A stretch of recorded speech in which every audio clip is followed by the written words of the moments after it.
Good morning, everybody. Happy Monday. Thank you all for joining me this morning in the Meta Cafe for your daily astrology, human design, and oracle energy report. So grab your cup of coffee and let's sit back and let's chat for a little bit. As I looked at this week, I think, wow, this might be a calmer week. Maybe, right? At least there's not the same big changes that were going on last week with Saturn moving retrograde, Pluto moving retrograde, Chiron changing signs. It almost makes you breathless to think about all the different things that were going on last week. And this week, the biggest woohoo is on Sunday with the full moon. So good morning, Mimi. It's great to have you back with us. And after a successful showing at a fair in the town that she lives in, or somewhere near where she lives. And who else do we have out there with us? No one yet that I can see. I know the internet this morning was being weird. Love the cosmic screen. Oh, yes, my little frame with Saturn, and there's a rocket ship underneath here. And, I don't know, it just seemed like fun on a beautiful day. So there we have it, right? Anyway. This week should be a week that takes us into calmer territory, even though we do have, like I said, at the end of the week, the full moon. And the full moon, of course, then being across Taurus and Scorpio, so affecting those of you in those two signs the strongest. But for the most part, this week is pretty nice. Good morning, Natasha. It's even reflected in our weather here in the Pacific Northwest after what's been a very stormy, sort of weird spring. We finally seemingly have almost a week's worth of sunshine. Wow. And temperatures that might even get up and toward the 70s. I like it, right? We haven't seen 70 probably since, I don't know, last July. Not that long. It feels like it when you're coming through the winter and then suddenly, yay, the sun is out. Usually by now I've been able to do a little work on my tan. Haven't even been able to do that, even though I've been outside. There's just been it's been cold and you're covered up in layers. So hallelujah for the sun. That makes this whole week really good. And interesting because we start the week with the moon in Leo. Leo is ruled by the sun and maybe, giving us some protection from the rain clouds this week. I don't know. As the moon is in Leo, all of the day today, we have the focus of energy. I'm just checking to make sure. Yes, today's Monday. So it is still in the sign of Leo all day. And Leo energy with the moon gives us this sort of charming exterior, the ability to really feel good about being in the world and being, out with other people. It does have, it's more maybe self-centered side to it. And I have a feeling we may see some interesting things from 45 this week, as Leo is fairly prominent in his chart. Even though he's a Gemini, he has a Leo rising and several Leo planets. So I would expect that it'll be an interesting week for him, as with the, trying to take center stage or something like that. The moon is in Leo all the way through tomorrow. Good morning, Suzanne. Tomorrow at 1:41 p.m. our time, West Coast time, changes from the sign of Leo into Virgo. And that means, my friends, that we must have a void of course moon coming up. Let's take a look and see. Sure enough, April 24th, 2:39 p.m. to 4:40 p.m. a 2-hour void of course moon. Woohoo! That's not too bad. And actually that will be, late enough in the afternoon that if you schedule meetings or important things in the morning, you should be okay. 2:39 p.m. This is West or East Coast time to 4:40, which means it will be, what is that? 11:39 a.m. to 1:40 p.m. on the West Coast. Unfortunately for us, it puts that void of course moon smack dab in the middle of the day. But you know what? We've worked with it before. So most times we don't even realize the void of course moon is happening. So we're in a really good position to be able to just move through it. If things appear to not be going our way, then just relax and sit back and just let the energy flow, right? We don't have to make a big deal about it. We just have to think to ourselves, well, this isn't working out. So we'll just let it go and see what happens instead. I had to practice this yesterday, by the way, as It was a gorgeous day, and my husband and I had plans to ride our bikes on the Centennial Trail, which is a fairly long trail. We've never ridden on it, and we were really kind of excited. We were going up to Granite Falls, which is about, I don't know, 15 miles from here, to visit our son and, of course, our grandson Wyatt and Amanda, the mama. And we were, after that, going to get on the trail. Well, just as we were leaving Brian's house with getting ready to go, hit the trail, Brian had some things for us to put into the trunk. And so that meant my husband had to move my bike, and he realized that my front tire was totally flat. Now, he had just loaded that bike onto the car, an hour before, and it was fine. And when we looked into it deeper, not only was there a hole or a slit in the tire, it went through to the tube, and it actually even created a problem with the rim. And so we were like, what happened? And end up taking it. We had to go that trail, and because we were in unfamiliar area, we didn't know where there were bike shops. We had to go all the way back to Skagit County, where we live, and go to our bike shop where we bought the bike. And it turns out, you guys are going to die. The bike rack, the way it was sitting, has the front tire tipped toward the exhaust pipe. And so the exhaust from the car burned a hole through my tire, which burned a hole into the tube and also scorched the inner part of the rim. Wow. And my husband just did not want to believe that happened, right? That could happen. He's saying, no, no, no, no, no, no. So we went outside to the car, and sure enough, the front tire would have been hanging down by the exhaust pipe. Lesson learned. But from the standpoint of what I'm talking about is that, life happens, right? I could have gone, I was not happy about it. I wasn't thrilled that my bike, number one, needed repair. Number two, that we weren't going to get the right to ride the trail that we wanted to. And that it was going to be, a sidetrack now that we had to take over to the bike shop to get it fixed. But in the end, I was grateful that my bike wasn't ruined to the, point where I would have to replace the whole of the wheel. I was grateful that it didn't happen so that it was okay to ride and then blew out on the trail. I was glad that the bike shop was open on a Sunday, which was odd in and of itself. And so many things came together. Ultimately, we ended up having a wonderful bike ride, but it was just closer to home.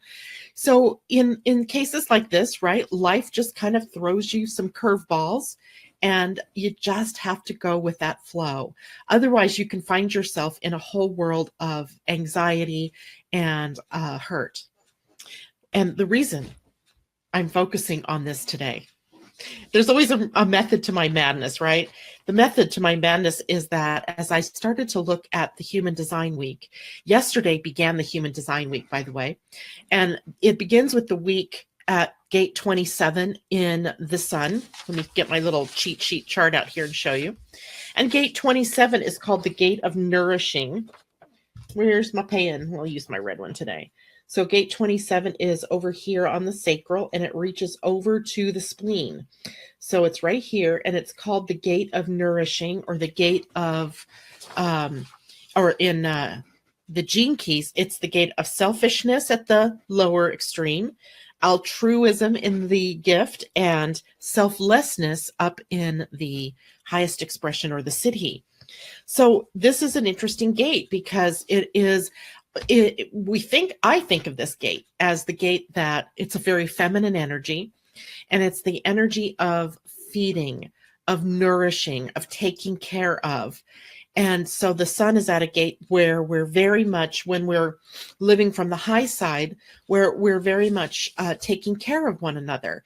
So it's interesting because people who have a big focus on this gate in their chart turn out to be nurses, teachers, caregivers, cooks or chefs. They have a very strong and powerful focus on the things that we do to nourish one another. But this gate is also one that has a very distinct fear around it. And remember the shadow of this gate, the sun at 27, is about selfishness, right? And we often, as individuals, or at least as individuals who are seeking enlightenment, we tend to get this we know what it means to be self-centered, but sometimes we get it mixed up with selfishness. So I want everybody to understand the difference in this week, right? The difference being selfishness is when I'm taking away from you to benefit myself. Self-centered is when I am doing good for me so that out of the extra that's left over, out of my fullness, I can share what I have with other people. Here there's a fear to appear selfish. So we don't follow our dreams, or we don't follow what it is we really would love to do, even though doing that would be a far greater service to the world at large, to the collective, right? Because when I'm doing what I love and when I'm happy, that's the energy that flows off of me and influences all of you, right? Or influences your family, your friends, the people you work with. So it's not selfish to do for yourself first.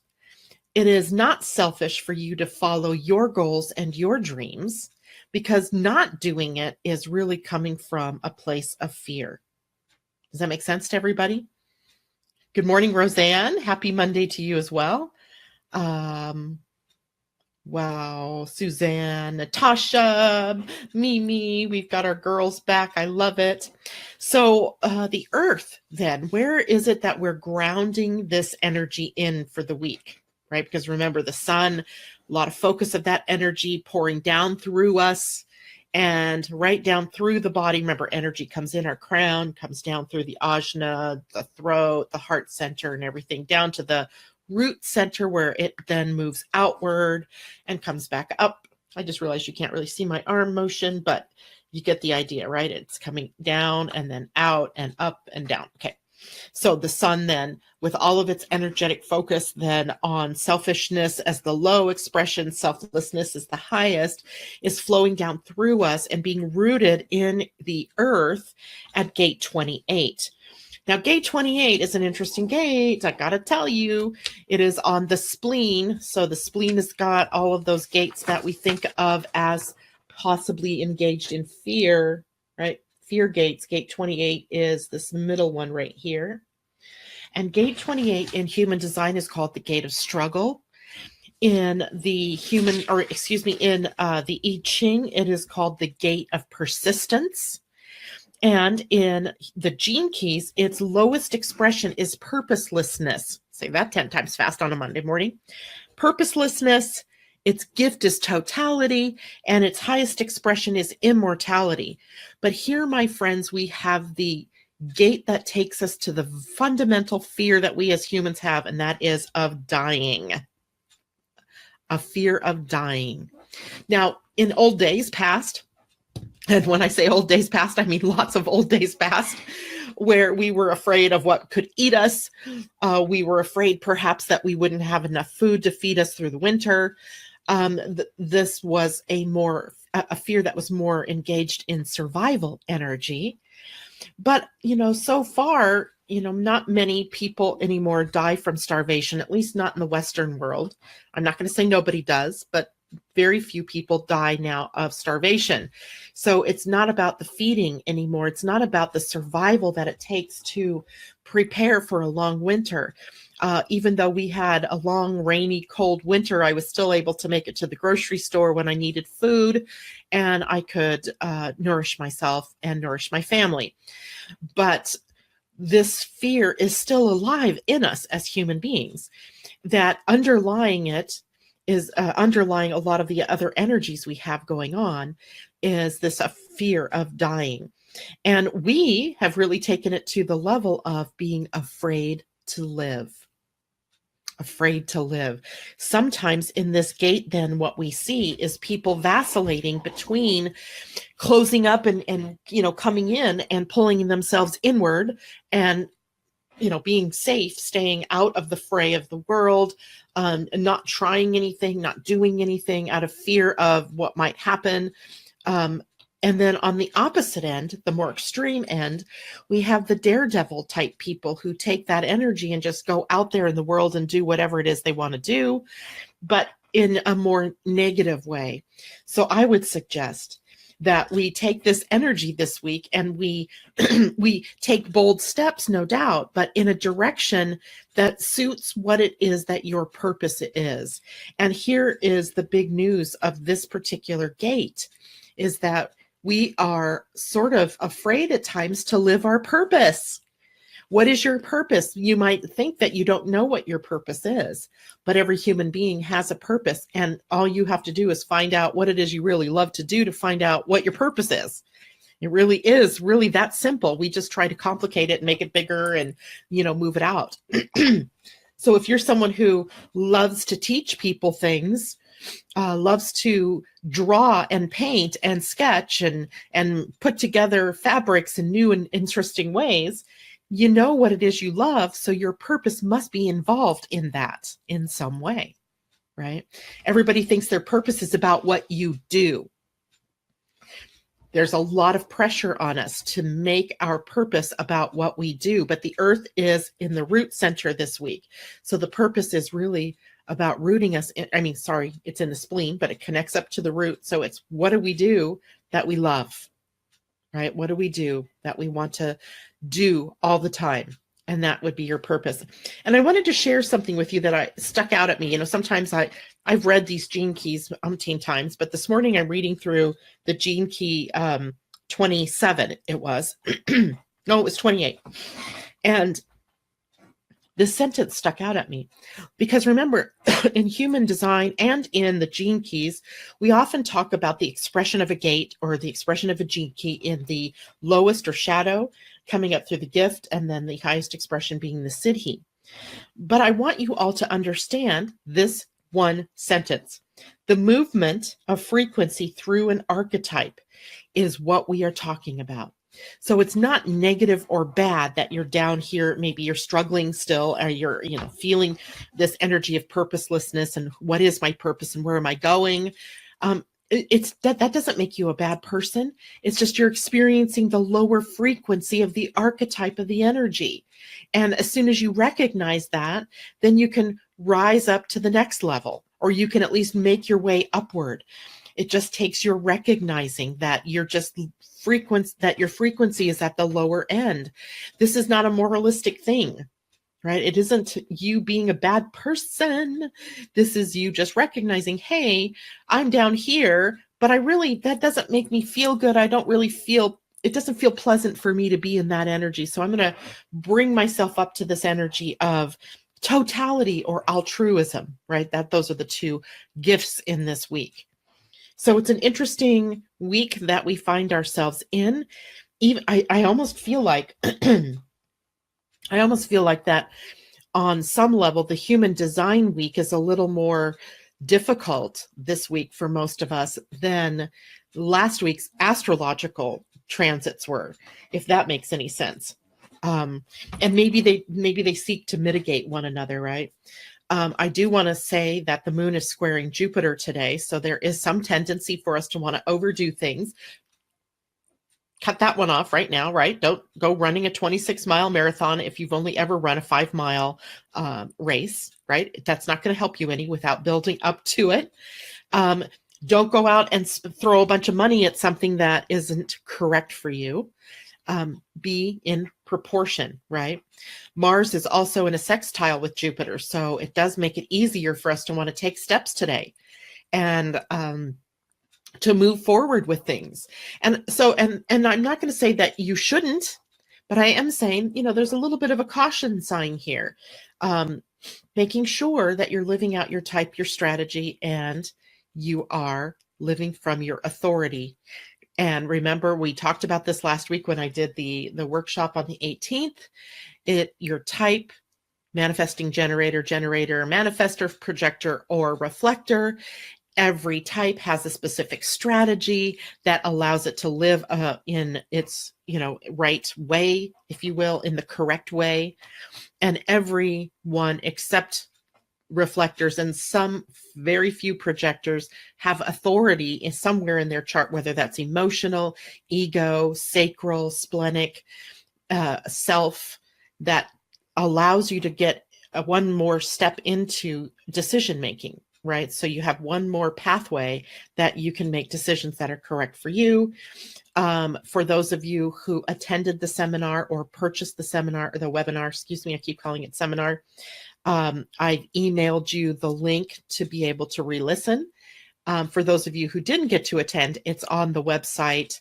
It's on my website, Living Astrology, living-astrology.com, on the services page, where you can purchase it and listen to it at any time later down the line.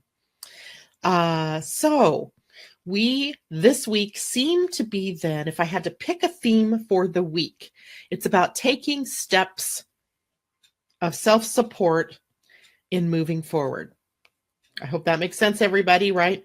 If you're going to take steps forward, make sure they're there for you and not that you're doing it for the wrong reasons. Karen Curry often talks about mistaken motivation. Sometimes we are so conditioned by the energies around us, the people around us, the transits that are going on, that we're moving forward in our lives under mistaken motivation. That if we wait just long enough, take a breath and go get back in alignment with what's right for us, we might be able to see clearer with the path ahead than if we just proceed based on these mistaken motivations. So that is the high side for all of us coming up in this week. Look to oneself for your authority and make decisions that are key for you. We do have some other good news going on this week. On Wednesday, the 25th, Venus moves into Gemini. Actually, I want to say it's the 24th. It's the 24th. So Tuesday, tomorrow, Venus moves into Gemini. She's been in Taurus.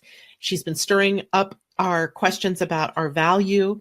What do we value? How do we value ourselves? Are we worthy? Are we worthy to receive? She was really balancing, or kind of maybe not enforcing, she was enriching the sun's transit through Taurus. And now she's moving on to Gemini, where she will begin enhancing communication and helping us look into our minds and see what is it in the mind that is running the show. Because remember, your mind is your own. You're never a victim of anything that's going on in your head. You are able at any moment to change the thoughts, and she's going to be having us look into the mind for where it is our values begin.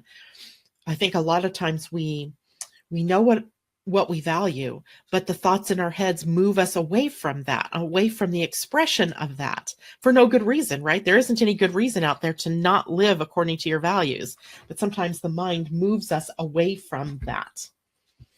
All right, let's do an oracle card. I didn't get a chance to do that before we went on air, so we'll do it this morning.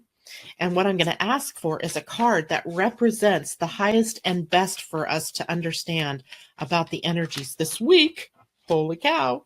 We don't need the whole deck, just one card. We get the flamingo, in between worlds. And let's look at that card. What's number 3? Wow, that's interesting, because remember last week, the sun was at gate 3. Oh, you're looking too far in.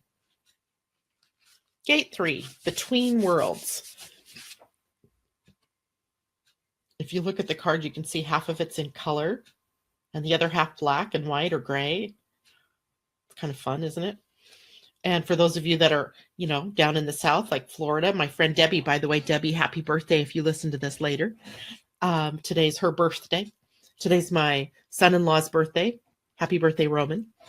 And there we have it, between the worlds. The meaning: transitions, not being quite out of one situation and fully engaged in another, temporary blindness, or a no man's land.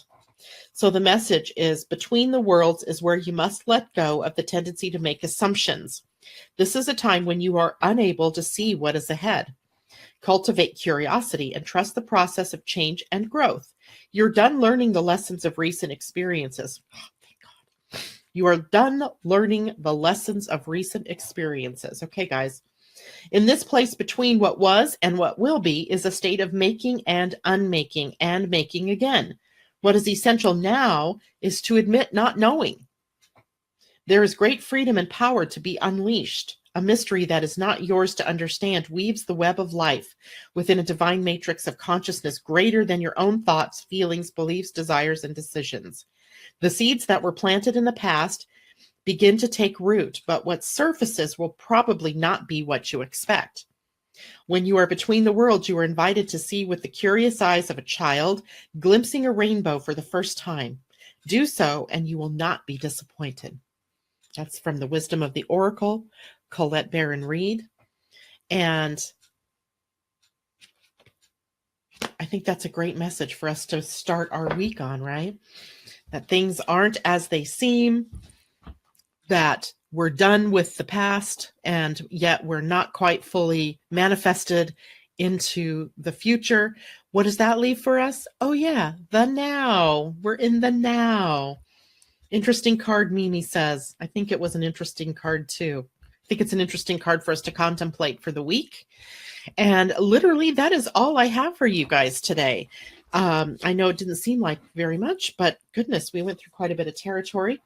As we look at the rest of this week, let's see, tomorrow I am going to be on air at 5 p.m. my time, 8 p.m. your time, with Annette McCoy of Angel Heart Radio. And this is a station on Blog Talk. You can just, I'll actually post the link to the radio show. And we are going to be talking about the planet Uranus. I only meet with her monthly on air, so I thought it would be a great time to connect with everybody about what is coming up for us with the move of Uranus out of Aries and into Taurus. So I'm looking forward to that. Again, it's 5 p.m. West Coast time, 8 p.m. East Coast time on Blog Talk Radio. And it is Angel Heart Radio. Lovely ladies. Love being on her show. I think I've been doing her show with her now for, gosh, maybe almost 2 years. Once a month we do that. And it's always the last Tuesday of the month. And my last Tuesday of the month, her last Wednesday of the month. And so you can check us out there tomorrow. What else is coming up this week? I am preparing for a May 2nd, next Wednesday, not this coming Wednesday, but next Wednesday, to do another webinar on the profiles in your human design. Profiles are down here at the bottom, and they're kind of interesting because they say weird things like this one says heretical investigator. Mine is a role model hermit. There are many of them out there, and the profile tells us the role that you're here to play. So we'll be diving into that. There are 12 profiles, so be prepared to receive a lot of information. We'll be talking about each of the profiles, each of the lines separately, where it comes from, how do we determine that that's what you are, and what does it mean to have that in there? And then what does it mean in terms of the role that you're here to play. So anyway, that's all I have for everybody this morning. Thank you so much for tuning in. We'll see you again tomorrow morning, bright and early, 8 a.m. Pacific time and 11 a.m. on the East Coast. Love you all. Take care. Bye for now.